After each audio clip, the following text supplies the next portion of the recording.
Welcome to another Narc Survivor live video.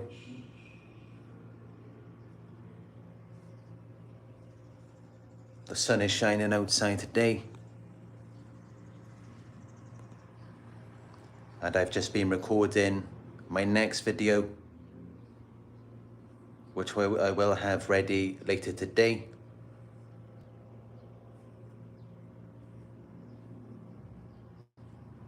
Again, this one I'm going to be giving you 7 things that if you do, it will make the narcissist lose control. The first thing you can do to make a narcissist lose control is to set firm boundaries, because narcissists hate it when they can no longer manipulate or control someone. They depend on being able to have power over you, because it gives them validation, a sense of control, superiority. It feeds their ego. It gives them a thrill. It makes them feel alive when they have power over another person, when they can treat and use another person like it's their toy, like an object. They can just do as they please with you. And especially when they have you under a spell, when they have you in a trance, when they have you hypnotized. It makes them feel very powerful, important, significant, and relevant. It's their narcissistic supply, so of course they hate it when they no longer have that ability to manipulate or control you. And this is why, if you clearly state and enforce your boundaries, it will make them lose control, because it denies them the ability to exploit you. And the only way that they can feel secure within themselves, the only way that they can feel in control, is if they do have that ability to exploit you. So this is especially when boundaries or definitions, interpretations are unclear, where they can distort things to their liking so that they can manipulate and control you. That's exploiting you. So when you clearly state how things are, and you enforce that separation, that boundary, you draw that line, it then denies them that ability to further manipulate and exploit you. And of course they hate that. This is why they hate boundaries, because they want everything to be a free-for-all. They want everything to be up for grabs, because of course that's going to be more beneficial for them. What's not beneficial for a narcissist is truth, reality, boundaries, separation, knowing what is yours and what is mine, knowing what is not okay or what another person does not like. Even though, of course, at some level they may know what is right, what is wrong, and where the boundaries are, they will push it. They will test your limits. They will test the waters with you to see what they can get away with.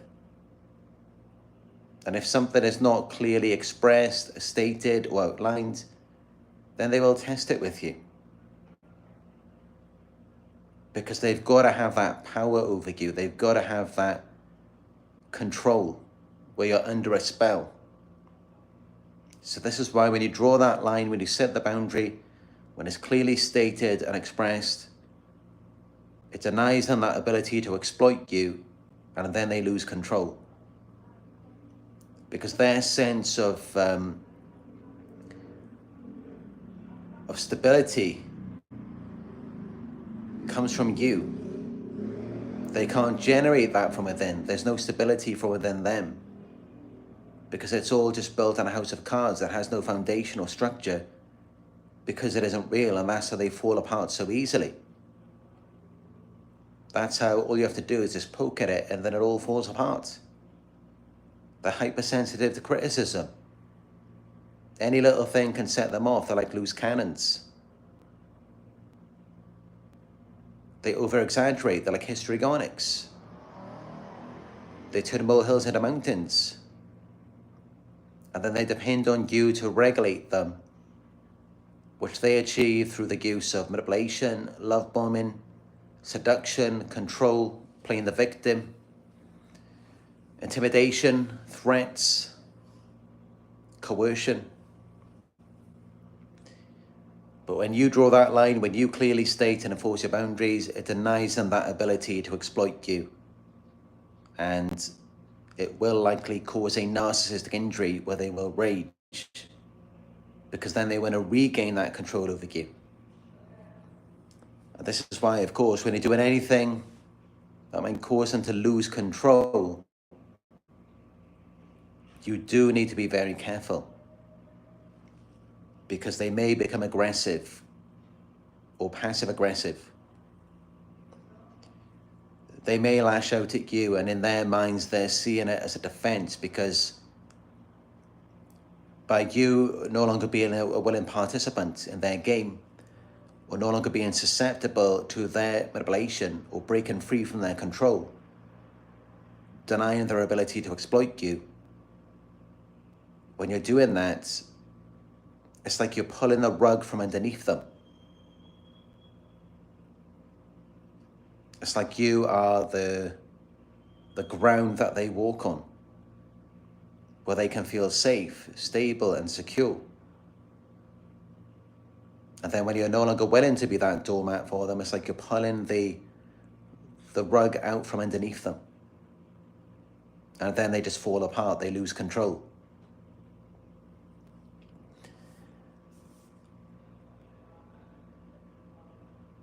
A second thing that can make a narcissist lose control is when you ignore their tactics. Because narcissists thrive on attention and reactions.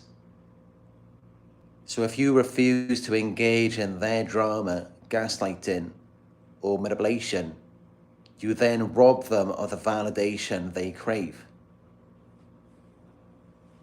Because everything they do, it's not about genuine connection. They're not looking to connect with you, to support you in any way. It's just all about themselves. It's all about what they can get. It's never anything out of the goodness of their hearts. It's never anything where they genuinely have your best interest in mind. It's just all about themselves. It's all about getting attention, emotional reactions, because they thrive on that. It makes them feel alive. And that's how initially they will love bomb you. They will try and seduce you. If you don't fall for that, then they will engage in drama. They will be disruptive and make everything chaotic. And they will shift the blame onto you. They will gaslight you. Or they will further try to manipulate you. And it's all just to get them validation. It's to get you on that same level, that same wavelength, that same frequency where you are in agreement, you are in accordance with them. And what do I mean when I say you're in agreement? Well, let's give some examples here. If we're talking about with love bombing, seduction, just think about what are they trying to achieve? What is the purpose of that when they're love bombing you, when they're seducing you? Of course, it's not genuinely to make you feel good or to make you happy. It's not to do something for you. They're self-absorbed and they lack empathy. They don't care about you. It's just all about themselves. And that's how they can pull that away so easily. It's not consistent with them. They can't sustain it. So when they're love bombing you, seducing you, think about it from their perspective. What is that doing for them? Of course, it's to try and make themselves feel attractive, desirable. So that's the kind of reaction they want to get from you. That's the response that they're looking for. And you don't have to openly respond and tell them that, yes, you are attractive, you're very charismatic, you're very sexy, the way that you're trying to seduce me. You don't have to openly say that to them for them to get a reaction and the validation that they're craving. It's just, as long as they feel like they're overpowering, they're overwhelming you, they're intimidating you, they're catching you off guard, as long as they feel like they're getting some sort of reaction, then it makes them feel powerful, attractive, validated. If they can get you to be in agreement with them, and, let's keep it real, many narcissists, they're not even anything. They're not particularly special in any way. They're not that attractive, intelligent, successful. But despite that, they can still manipulate you. They can manipulate your emotions, your feelings. They can get you to believe in a lie, in a facade, in an illusion. So you're over there with a narcissist and they manipulate your emotions. They get you to act in accordance, in agreement with them on that same wavelength of thinking that there's something special, something wonderful. They're overly attractive. They're very wealthy, successful. Well, really, if you just step back for a moment and really think about it, instead of just going along with the feelings that they want you to feel, they're really not that special at all. It's just your power and energy that's making them seem that way and for them to feel that way. And of course, that's the whole point of the manipulation. It's never just them being their authentic selves. It's not naturally who they are. It's just what they've seen other people do, and they see that it looks good, it gets them the attention they want. So then they take on that role. That's all that it is. They do it because they assume there's going to be a reward in it for them. It's not something they're genuinely passionate or enthusiastic about, in providing a service to someone and genuinely wanting to make them happy. It's just all about themselves. And that's how you can test it. Just pull away. Just withdraw from it. Disagree with it. Oppose it. They will back down from it. They will switch up from the manipulation or seduction, the love bombing, and then they will turn against you. They will become very destructive. They will devalue you. They will put you down to get you in another form of agreement, to get you to be on another wavelength where this time now you're just not good enough for them, or something is wrong with you. They'll try and get you to agree with that instead. And this is what they do with their little tactics. Really think about the meaning behind the things that they do. When they're putting you down, when they're bullying you, intimidating you. What does that translate in your mind? Maybe it tells you that maybe something is wrong with you. Maybe you're deserving of that treatment. It might tell you that if you were a good person, if you were better, then you would get better treatment from them. And that's what they want you to think. That's the wavelength that they're trying to get you on. They're trying to get you to be in agreement with them about that, because they have to see you that way. If you pull back, if you've withdrawn, if you're no longer susceptible to their manipulation, you're not responding to it, then they've got to twist it. They've got to see it as though something must be wrong with you. And that's why you're not validating it. So then they get you to doubt yourself. They get you to think that there's something wrong with you, that you're less than who you are. Because you're not falling at their feet. You're not worshipping them how they want you to. So yeah, you can test that very easily. You can just stop falling for it, their manipulation. Just withdraw from it and watch how they change. They will go from being very kind, sweet, and seductive to then just abusing you, to get you to think that there's something wrong with you.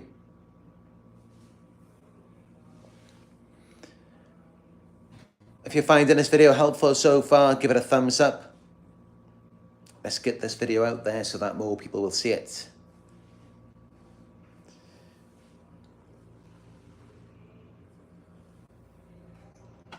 Can you say bottle of water? Speaking of bottle of water, my mouth is a bit dry, as you can probably see. I'm gonna have a quick drink.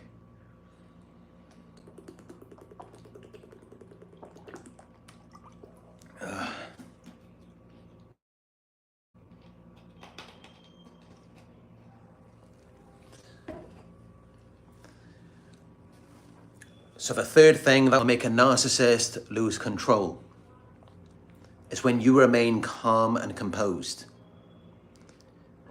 Because narcissists, they have no self. They have no real identity of their own. There's nothing there. All they have is a void, so they have to constantly consume. They have to constantly take from people to pour into themselves, and it's constantly fleeting. And this is why many narcissists are highly provocative and typically not in a good way either. They will try and provoke emotional outbursts in you, because that then gives them the advantage. It gives them your power. It's getting you on that frequency, that wavelength of making them feel like they have power over you, because they can push your buttons. They can pull on your strings and get you to act the way that they want. It makes them feel very powerful. And the way that they want to get you, they want to be able to rewire your minds like you're a robot. They want to be able to program you to the point where it's like they know in their minds, if they push this button, they're going to get this response. And then that makes them feel powerful. It makes them feel powerful to be able to predict how you're going to react based on what they do to you. So this is the mindset of a crazy person, of a narcissist. And this is why they will provoke emotional outbursts in you. They will try to get you to react in ways that you normally wouldn't. But they're pushing certain buttons, certain triggers in you, because they're constantly scanning you for vulnerabilities to see what is going to affect you, what is going to hurt you. Because they see it as though if they can hurt you, then they've got power over you. And then that means that they're powerful in their minds. And this is why if you just remain calm and composed, instead of emotionally reacting, if you just stay calm and logical, this will then frustrate them, because then they can't push your buttons. So it's kind of like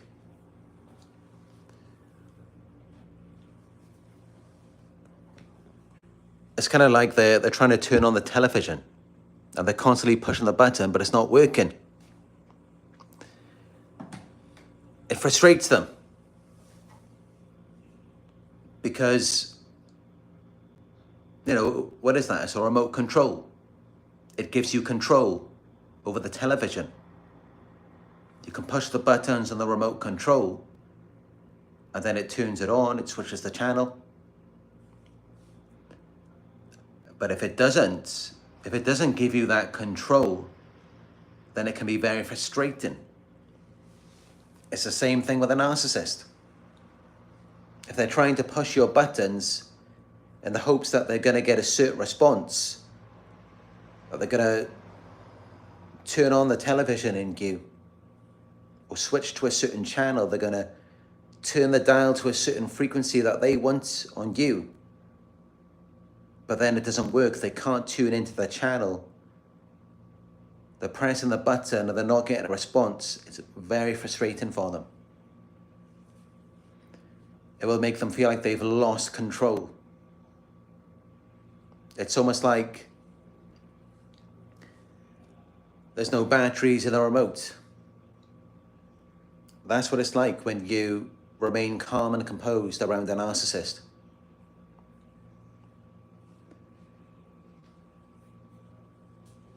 Number 4, call out their behavior. Just point out what they're doing. When they engage in manipulative or abusive tactics, just point out and say exactly what they're doing. Just say that they're being manipulative, they're being abusive, they're being toxic. Or just point out their emotions. Just say, you look angry. You look upset.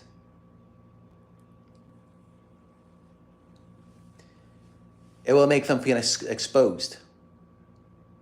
Everything they do is to try and conceal who they are, to conceal what's wrong with them, and to make it seem like it is your fault. So when you just call them out on their tactics and in how they're behaving, it then exposes them to themselves.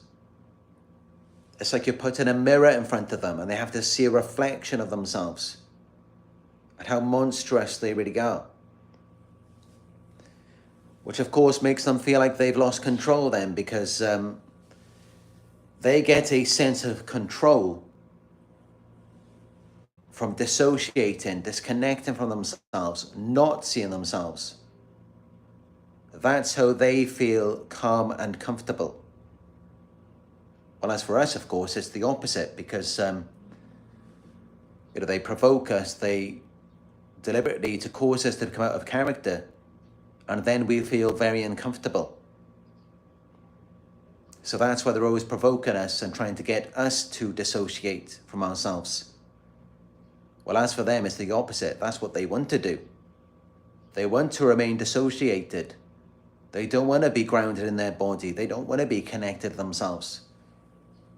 Because then they feel exposed, and because they know that something is wrong with them. That's why it's very uncomfortable for them. They don't feel comfortable in their own skin. You try and get them to own up to who they are. You try and hold them accountable, they will run. They'll just ghost you. They'll give it the silent treatment. You'll never hear of them again, because with you, with other people, they can get away with it. They're not going to be held accountable. They don't have to show up as themselves with other people. They can just get drunk with them, take drugs. They can just engage in foolish, mindless activities. But with you, it's different. If they're around you, they've got to be themselves. They've got to show up as themselves. They've got to be accountable. You want that? You won't let that slide with you. And that's why they will just ghost you. They will give you the silent treatment, because you're just calling them out. And even if you're not verbally calling them out, it's just in your presence. It's your confidence. It's the way that you carry yourself with a sense of knowing and being in truth. All of this is very threatening for them. They prefer people who are more withdrawn. People who aren't so out there. They're not so aware, confident, and truth-seeking, truth-telling. People who aren't so authentic. And that's why they will stay around you for a certain amount of time, as long as they can manipulate you. Or if they can't manipulate or love bomb you, then if they can get you into agreement on the frequency of thinking that there's something wrong with you, or that you're not good enough for them, they'll stick around then as long as one of those are effective. But otherwise, if you're not giving them that opportunity to dissociate, to disconnect from themselves, to be a fantasy character through the use of seduction, love bombing, or devaluing you, well, they can then, it props up their idealized self.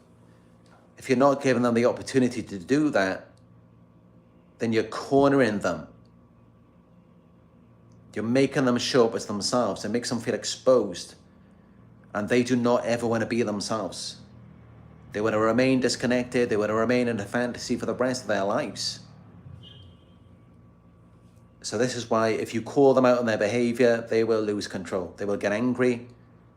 They will come after you. They will seek to destroy you.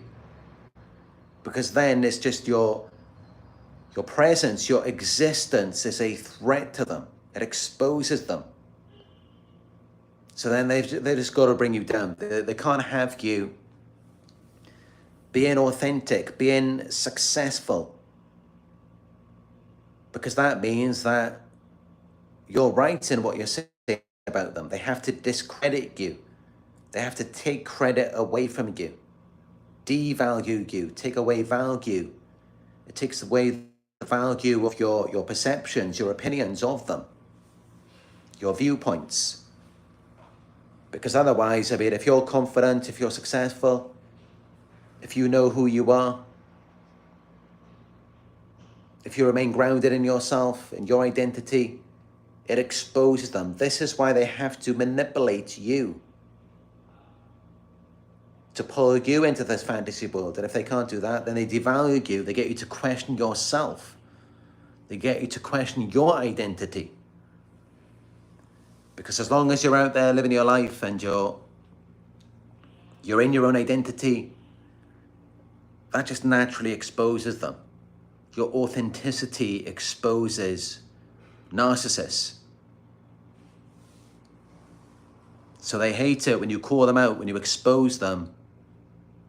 It will make them lose control and it will make them want to destroy you because they feel like they're under attack at that point.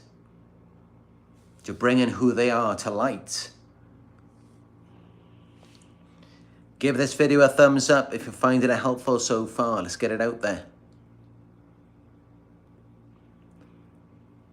Number 5. Be unapologetically confident. This kind of carries on from the last point. Your confidence threatens them. Narcissists are threatened by people who are self-assured and don't seek their approval. Because again, you being confident in yourself, in your worth and abilities, it threatens their facade, their illusion. Because what you're seeing from them is a mask, it's a front. They're not really confident in the character that they're displaying to you.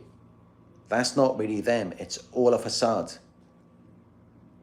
And of course, they know at some level, if you are an honest, authentic person, what good is that going to be for them if they're liars, if they're cheaters, if they're fraudsters? What good is that going to be for them if you know who you are and you're confident in yourself and you're a truth teller? Of course, that means that at some point you're going to expose them because that's just naturally who you are. It's a part of your identity. And that's why they feel threatened by your confidence. They don't want you to believe in yourself. They don't want you to know who you are. This is why they train you to seek their approval instead, to chase after their validation. They get you to be dependent on them because otherwise, if you're independent, you stand as a beacon of light and that light exposes their darkness. Your independence makes them feel powerless. This is why they've got to have that control over you. They have to make you insecure and get you to be emotionally reactive so that it pulls you into this fantasy world. It gets you to validate their fantasy character.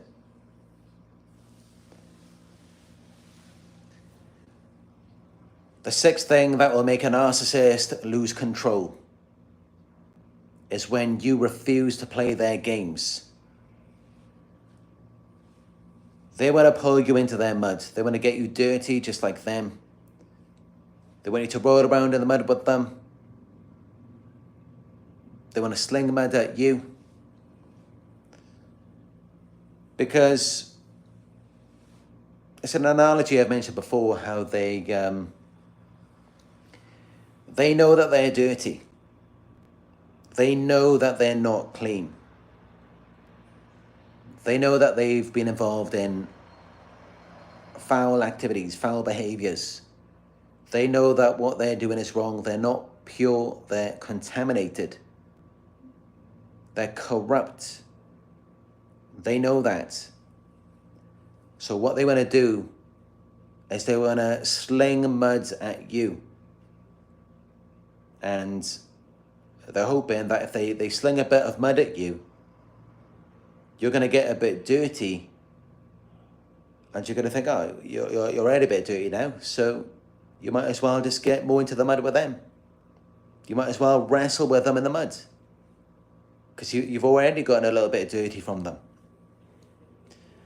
And once you get in the mud, once they get mud all over you, it makes them feel like they're not alone.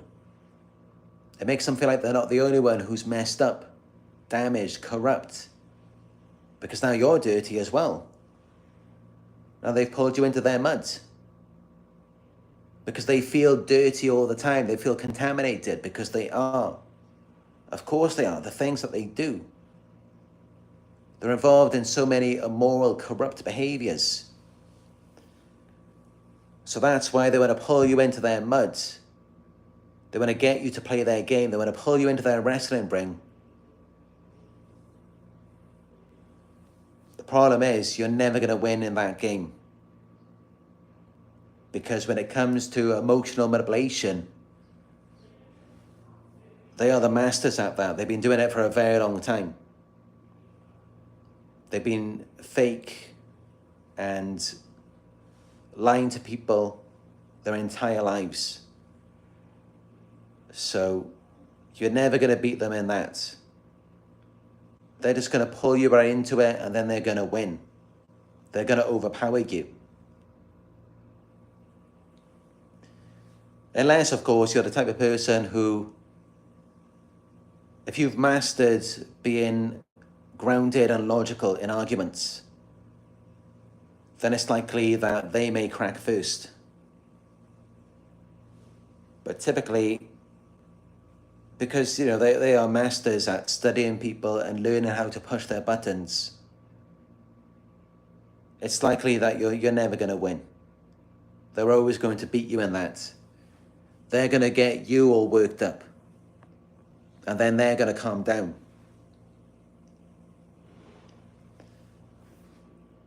So I advise not engaging in arguments or power struggles. Because it's more of an incentive for them. They're more motivated to win that power struggle than you are. I mean, you've already got yourself. You feel grounded and comfortable in your own skin. You don't need to gain power over them. But they feel very uncomfortable in themselves. They're not happy with who they are. They're contaminated. They're impure. They're corrupt. So they're highly motivated to engage in a struggle for power over you. Because they're fake, they're immoral, they're corrupt. So they want it a lot more than you do. And that's why you won't win. Because they want it more. And this is why you're better off just not engaging in it with them. Because they will fight tooth and nail. They will be in a fight for their lives with you. Because it's that important to them. That's why they play these games all the time. Pretty much all they do with their lives is just play games. They don't want anything to do with truth. They don't want anything to do with reality. Thanks for the donation, Geneva Cordoba. I appreciate it. So again, it's all about just trapping you in these cycles of emotional manipulation. Pulling the strings on you like you're a puppet. But when you refuse to play their games, they can no longer have their way with you. So then they lose that power over you. And their false sense of power is coming from you. It's coming from manipulating and controlling you. So when you stop playing their game, when you stop giving your power to them, they will lose control. And that's why when you use the grey rock, observe, don't absorb, typically it's not going to get better immediately. They are going to get worse. They are going to ramp it up to get that reaction out of you because they need it. They can't live without it. But if you stand firm,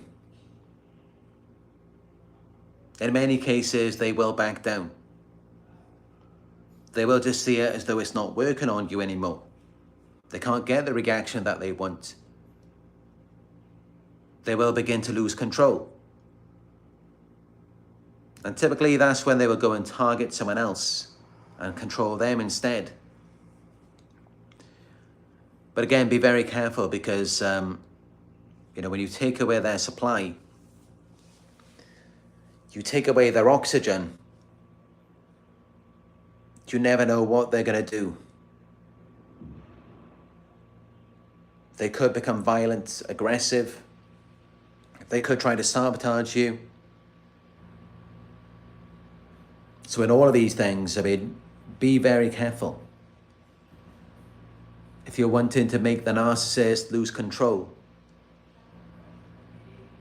be aware that it can be very dangerous for you.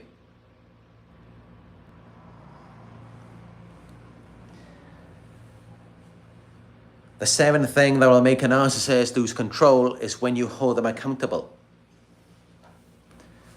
Again, when you get them to show up as themselves.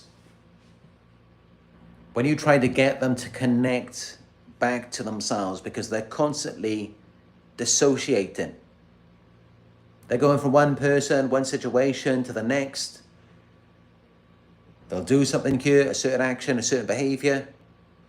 And then in the next moment, in the next situation with another person, they're something else.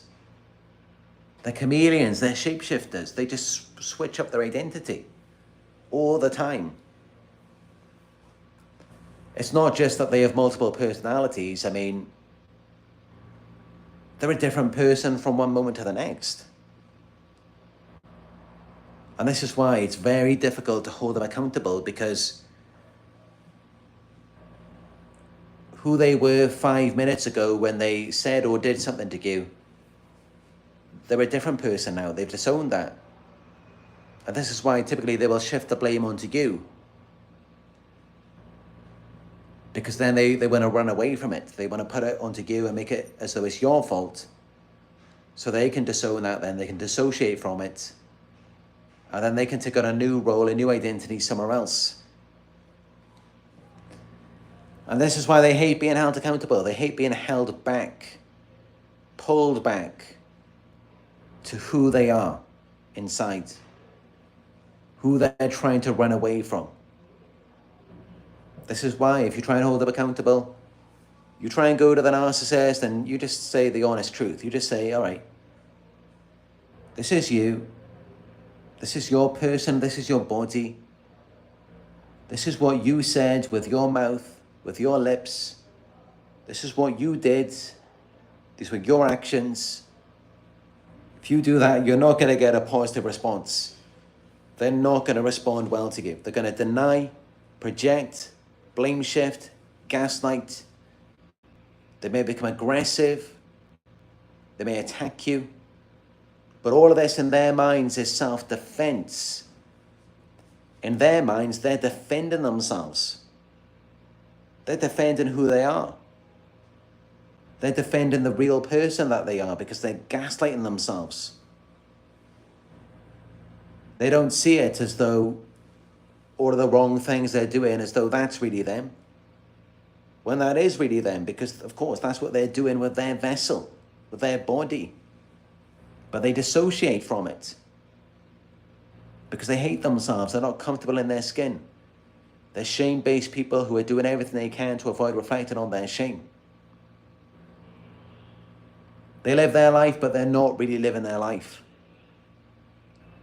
If you're living your life, you're grounded in who you are, in your authentic self. which is the accumulation of everything that you have done or said with your body, with your vessel, with your being. This is why they're so miserable. This is why they get angry very easily. This is why you can't ever hold them accountable, because they have no true self. They have no identity. They disown from everything that they do. They detach from it. They're just traumatized people who are constantly trying to run away from themselves, from their unresolved traumas. And this is why they're never happy. This is why they're always so miserable. This is why they're always trying to provoke reactions of you. This is why they need that supply. Because there's nothing inside of themselves. They have a void. And it's a void that can never be filled. Thank you for the donation, Lena Flores. Well, as for us, it is the opposite. It's very uncomfortable when they push our buttons, they trigger us, they get us to act in ways that are out of character. That doesn't feel good for us. That brings up shame, because that's not who we are. For them, it is the opposite. They don't want to be aligned with who they naturally are. They don't want to be held accountable for the things that they do. And that's how you know they're never going to be happy. They're never going to be satisfied with anything in life. They're always going to be miserable. They're always going to need supply. If it's not from you, it's going to be from someone else. They've got to have those reactions. And those reactions, that supply, is what helps them to dissociate, to denounce themselves, to run away from themselves. And a lot of people in the world are like this today. They are just so full of self-hatred, self-loathing. They want nothing to do with themselves. This is why they like to get drunk all the time. They use drugs. They use people, because they're trying to run away from themselves. They want nothing to do with themselves. And they use you as an object, a vessel, to detach from themselves by putting it onto you, by getting you to agree with it, the manipulation, the love bombing, the seduction. But if you don't validate the false character and the illusion, then they get you to agree with their new perspective now, which is that there must be something wrong with you. They have to blame and shame you, which is crazy, because typically it's like they're doing something and they're disowning parts of themselves that they don't like and assigning it to you. They're getting you to take accountability for their actions and behaviors. So again, they're constantly dissociating. They're constantly just denouncing themselves, starting again as a new character in every situation. They're like drifters.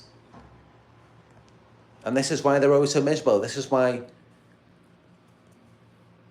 any somewhat positive feelings that they ever get to experience are constantly fleeting. They can't sustain it. This is why they always have to turn against people. They always have to do something stupid.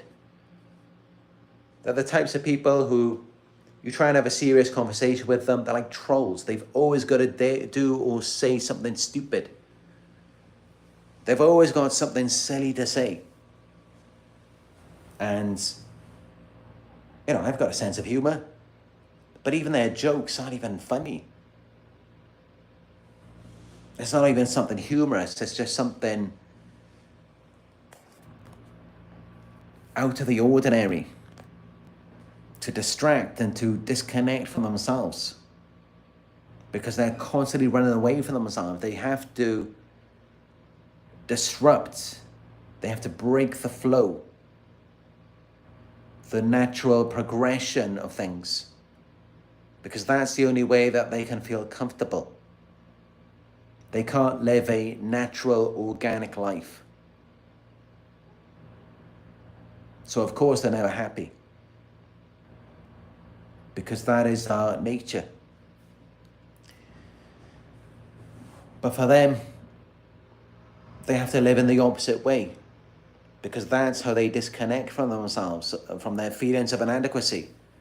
That's how they deny and suppress it, is by just changing themselves, taking on new identities all of the time. And by doing that, they're never happy because they're just constantly running away from themselves. And many of us, in many ways, we hold the keys to their happiness because we know who they are, and many of us felt like we loved the narcissist. We wanted to hold them accountable. We wanted them to just be real, to show up as themselves. That's what we wanted. So we held the keys to their healing, growth, happiness, everything. And yet, what do? When you try and confront them, you hold them accountable out of love and out of wanting them to be better. They run away from that, so they sabotage you. But this is how you know, if they're running away from you. If they're running away from the person who wants them to be better, the person who is trying to hold them accountable, you should know that nothing's going to get better for them. They're going to be the same way with you as they, with other people as they were with you. Constantly chasing that high, those fleeting emotions, manipulating people, provoking them, upsetting them. They're going to be doing that for the rest of their lives. They're never going to find any meaningful, fulfilling connection. They're never going to enjoy anything real, anything authentic. They're never going to find satisfaction within themselves. They're never going to be happy with themselves. And that's because they deny truth. They deny who they are. They deny accountability. This is why we speak of the healing journey, taking that personal responsibility, accepting who we are. Not the ideal character that they made us out to be at the beginning, or the completely flawed person that they made us feel like we are when they were devaluing us. But somewhere in between, that's who we authentically are. We're not perfect, we're not flawed. We just are. And when we accept that, when we accept not only all of the good things about ourselves, but also the bads, and we connect that, we align it together into a realistic whole, that's when we will then find satisfaction within ourselves. That's when we will then begin to progress on our healing journey. By accepting our shadow self, accepting our flaws, accepting our mistakes, and trying to be better. No narcissist is ever going to do that. They're going to run from themselves. They're going to run from you. They're going to do things to you. They're going to provoke you. They're going to upset you. And then they're going to run away from you. And I can tell you, if there is ever a sign, if there is ever any revelation that someone hates themselves and wants nothing to do with themselves, it's when they provoke, entice, aggravate you. They do something to you, and then they run away, they disappear. That's a sign that a person has no self, no identity, no satisfaction or fulfillment of themselves. They hate themselves, and they're likely never going to find any happiness, fulfillment for the rest of their lives. That's what that reveals. For anyone who provokes, entices, aggravates you, and then they can just run off and not feel anything, not feel any guilt, remorse, not feel any desire to make it right. There's just nothing there. There's no one there. There's nothing inside of them. They don't even exist. They died a long time ago. They're not even real. Because they pass something off to you, And they want nothing to do with that. They don't want to own it.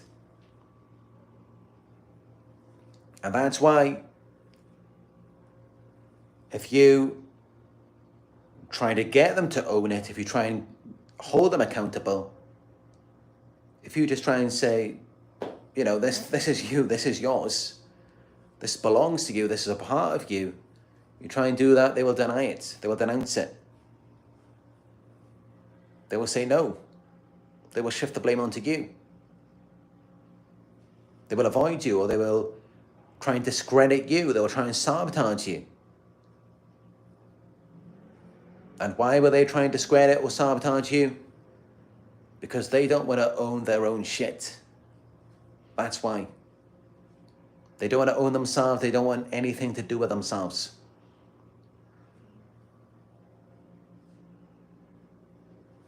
And unfortunately, what do we have to do? We have to accept that what they dumped onto us is now a part of us. And I know you might have seen a bit of an expression of disgust on my face, is because there's some guy just like staring in my window, smiling at me. And as I mentioned before, this happens many times every day. Like potentially it could happen at least 10 times a day, sometimes 100 times a day. I get a lot of men follow me just to smile at my face.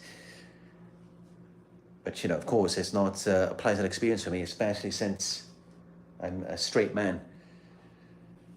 But again, unfortunately, as I was saying, we have to accept what they've dumped onto us. And it's, you know, it's really bad, but this is what we have to do, unfortunately. We have to accept that it is now a part of us.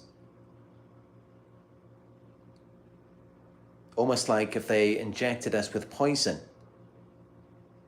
They infected us. We have to accept that this is now a part of ourselves. And then we have to cleanse it. It's almost like if you caught a cold from someone, you caught a disease. You have to accept that that is now a part of you. And you have to do the work to cleanse, to purify yourself. This is something that they didn't want to do. They didn't want to accept that while this may not have been a part of them before, it is now.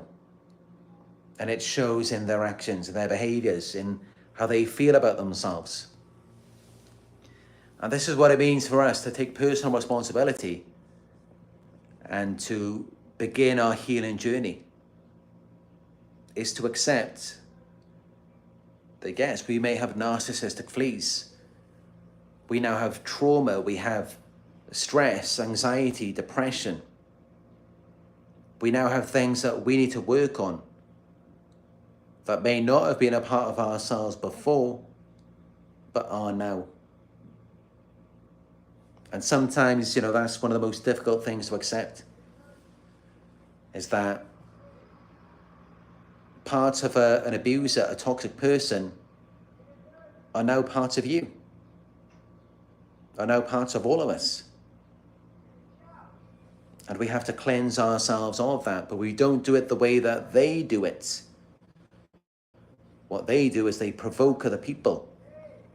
They try to get narcissistic supply to distract themselves from their pain. What we have to do instead is we have to go within and attend to it. First, we have to have the acceptance that, all right, you know, something has infiltrated our vessel, our being. Something has taken over us. We have to accept it first, and then we can process it and let it go. And this is how it can be very difficult for some people, and they just keep going. They fight it. It's because they don't want to accept that that's now a part of themselves. What they hated, what they despised in another person, what they couldn't stand, has now become a part of them. Everything we hated about the narcissist has now become a part of ourselves. It's a very difficult thing to accept. But this is what happens. This is what we always see with abusers and victims. It becomes a part of ourselves. And to some extent, that can be normal temporarily for a certain amount of time, but then we have to process it and let it go. Because it is toxic. But for narcissists, they just remain in this cycle for the rest of their lives. And they never come out of it. And it's because they have to see themselves as perfect. They cannot accept that something was done to them and changed them and made them that way. They do not want to accept that someone did that to them in their childhood. And maybe because they were conditioned, they were brainwashed to not see it as though anything bad was done to them.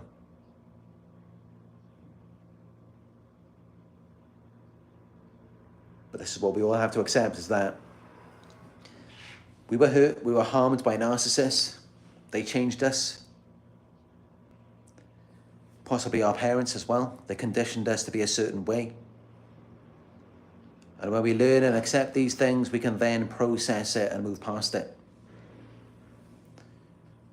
The narcissist never will. They will never accept who they are, what they do. They will never accept any of it. And instead, they will continue to deny, project, blame shift, gaslight, discredit, sabotage. And they will see it in their source of supply, the person who they push to the edge, push to the limits. They will see it in that person because they have to provoke you. They have to bait you, entice you, so that they can disown parts of themselves and assign it to you. But they're never going to see that in themselves. They're never going to see that what they put on to you, how they turned you into and got you to react, they will never see that that came from them. And that's what the narcissist is. They provoke all of these emotions, behaviors in you, and you suffer for it. But they won't ever see that that came from them. They won't ever see that. And that's what makes them a narcissist. Because they're maladaptive. They won't change.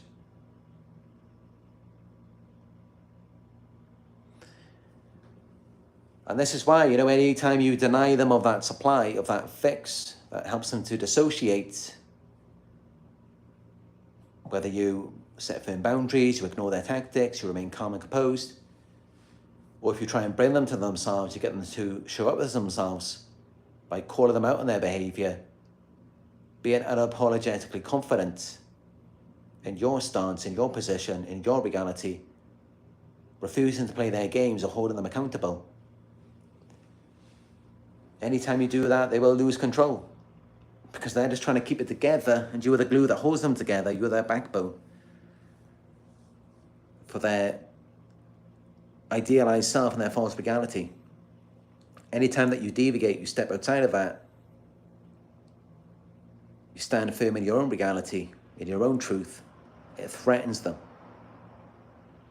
And then they will seek revenge. They will seek to destroy you because they see it as an attack on them.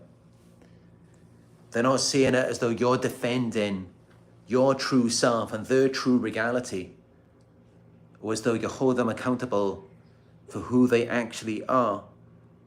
They're seeing it as though you're discrediting them, as though you're attacking them. And then they see it as though anything they do to you is then in self-defense for them. That's how narcissists see it. Because they're gaslighting themselves, they're in denial. They just can't accept that they have a false image It's not who they are, because they never did the inner work. They never processed the emotions. And instead they blame other people. This is why they have to make you think that there's something wrong with you. And yet, no matter what you do, it will never be enough for them. They will never be happy. It will always be you doing all of the work, you putting in all of the effort, and you're just being drained and depleted every time. Because there's nothing inside of them. They have a void. They can only drain you. They can only use you for supply.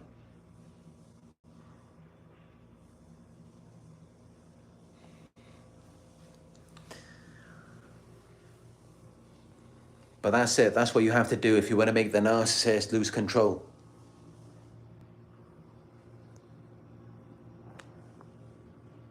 Of course, this video is for educational purposes only. I don't recommend that you do any of these things. You're better off just leaving them, forgetting about them. Let them think what they want to think. Let them continue in their false reality. They will suffer for the rest of their lives. They will have to do these things to people. There's always going to be someone who they have to villainize, who they have to put down, who they have to demonize to feel better about themselves. They're never going to experience peace, love, harmony. They're never going to be at rest. And it's because they refuse to accept themselves.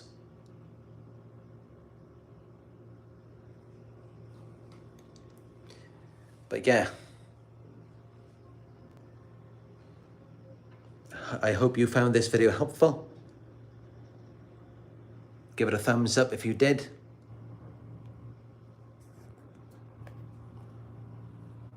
Let me know your thoughts in the comment section down below.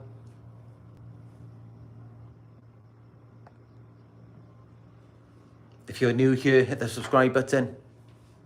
Click on notifications so that you will be notified when I go live again.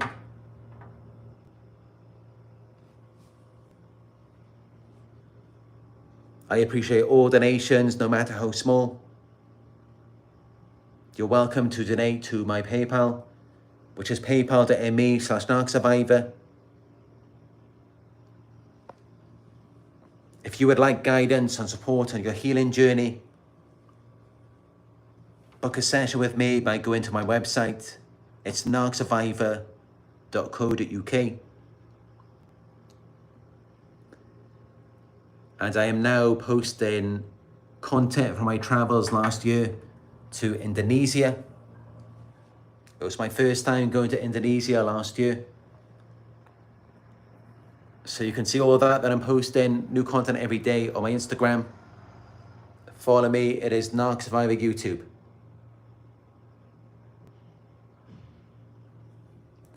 Thank you all for joining me on another Narc Survivor live video. And I will talk to you soon.